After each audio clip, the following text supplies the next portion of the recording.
Hello guys, welcome to Charapona. Charapona में आप सबका फिर से एक बार स्वागत है। तो दोस्तों, शायद आप लोगों को याद होगा कि एक दिन पहले मैंने नारायण राणे और उनके बेटे के ऊपर एक वीडियो बनाया था, जहां पे दिशा सालियन की पेरेंट्स ने उन दोनों के ऊपर रिपोर्ट कर दिया था और जिसके लिए पुलिस स्टेशन में उन लोगों को बुलाया गया था पूछताछ करने के लिए। और ऐसा ही कुछ अपडेटेड न्यूज मैंने आप लोगों के सामने रखा था। पर दोस्तों, करंट जो न्यूज है वो न्यूज सुन के, यानी मैं पहले देख के चौंक गया था और उसके बाद ही आप लोगों के सामने वो चौंकाने वाला खबर लेके आ रहा हूं। तो चौंकने का रीजन क्या है?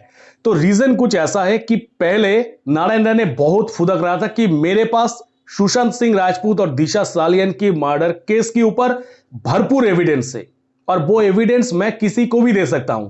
और जिसके कारण उन्होंने बहुत सारे प्रेस कॉन्फ्रेंस किया और सुशांत सिंह और दिशा के केस में बहुत सारे खुलासा किया था।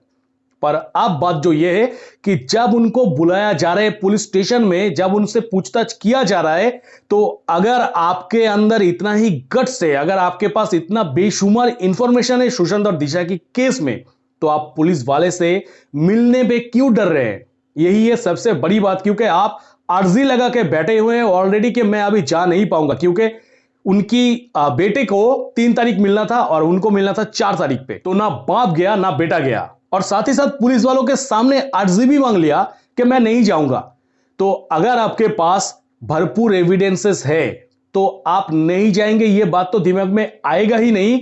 आप पुलिस वाले को घर पे बुलाएंगे कि आप लोग घर पे आके सबूत लेके जाइए, पर आपके अंदर ऐसा कुछ भी नहीं है। तो जिसके कारण मुझे लगता है कि दिशा की पिता माता ने उनके ऊपर जो रिपोर्ट करवाया है वो एकदम सही है।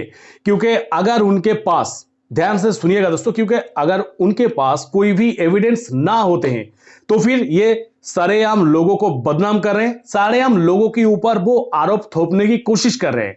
और वो किस लिए? क्या वो सेंट्रल की मिनिस्टर है इसलिए? और सिर्फ इतना ही नहीं, जब ये केस हो गया, इस केस से बचने के लिए आपने किसको हायर किया? सतीश मानसिंदे को।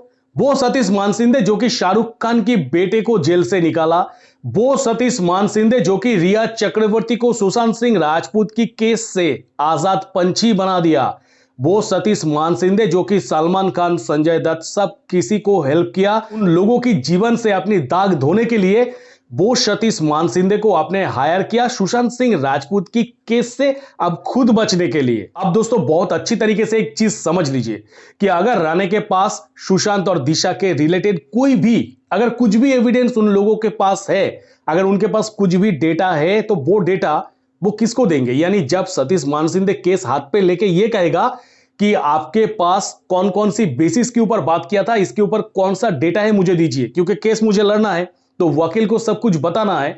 तो अगर उनके पास कुछ डेटा रहेगा तो वो डेटा चला जाएगा सतीश मानसिंदे के हाथ पे। और सतीश मानसिंदे किसके लिए काम करते हैं बहुत अच्छी तरीके से पता है आप लोगों को। मुझे लगता नहीं कि एक्सप्लेन करना जरूरी है। यानी दोनों तरफ से राणे फंस चुका है। यानी अगर राणे के पास एविडेंस होता भी है तो वो एविडेंस चला गया। जिन लोगों के खिलाफ इतना दिन से लड़ाई कर रहे थे राणे, उन लोगों के हाथ में वो एविडेंस पहुंचा दिया सतीश के हाथ की द्वारा। और अगर उनके पास कोई भी एविडेंस नहीं है, वो भी सतीश को पता चली जाएगा। और जब सतीश को पता चलेगा कि इसके पास तो कोई एविडेंस था नहीं, बस हवाबाजी मार रहे थे बाप बेटे मिलके, तो नॉर्मल सी बात है कि उन दोनों को सलाखे की पीछे जाके खड़ा होना ही होगा। और यही है नारायण राणे की केस की अपडेट। और आप लोगों को पता है कि मैं सिर्फ अपडेट नहीं देता, मैं साथ ही साथ केस को थोड़ा सा पोस्टमार्टम भी कर लेता हूं कि क्या होने वाला है या फिर क्या हुआ है। तो यही है बस जो भी आप लोगों ने सुना। तो आप लोगों का इसके ऊपर क्या ओपिनियन है, प्लीज आप लोग कमेंट सेक्शन पर रख सकते हैं। साथ ही साथ जो दोस्त ने अभी तक चारापोना के साथ नहीं जुड़े हैं, वो लोग प्लीज चारापोना के साथ जुड़ जाओ। तो दोस्तों, बस इस वीडियो में इतना ही। मिलेंगे मेरा नेक्स्ट किसी वीडियो पे। टिल देन सबको ही खुश रहिएगा, बढ़िया रहिएगा।